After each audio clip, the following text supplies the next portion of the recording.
going to be showing you how to get the cleanest, straightest lines on your crochet project.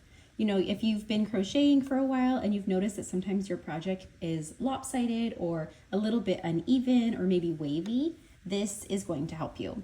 So what you want to do is make your chain and work into the first stitch of your chain or the second, whichever your pattern is calling for.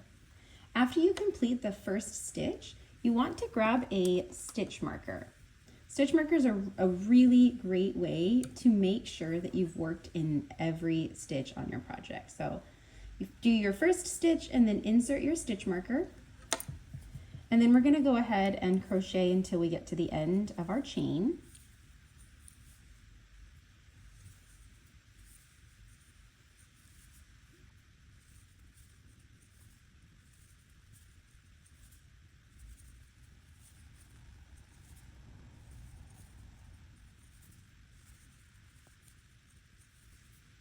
So if you're working right next to your chain, you want to go into the stitch that is right next to your slip knot. So this is my slip knot.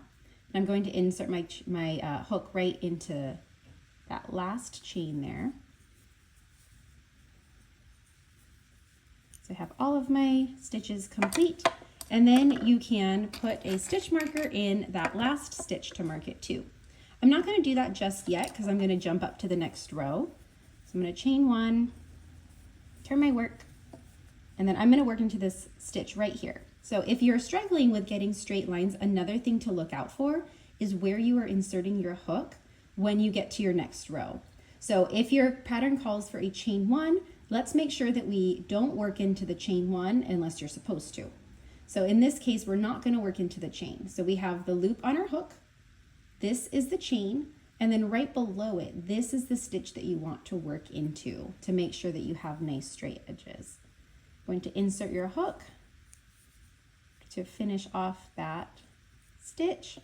After you finish the first stitch on your row, get your stitch marker and insert it into that stitch.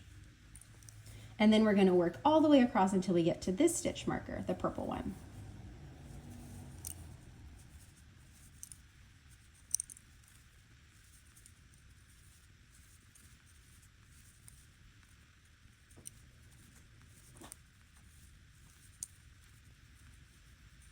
Okay, so I'm now at the purple stitch marker. I'm going to remove it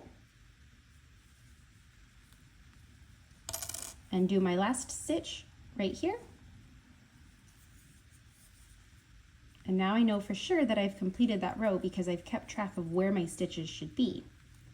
And then just don't forget that when you get back onto your next row to insert that stitch marker again.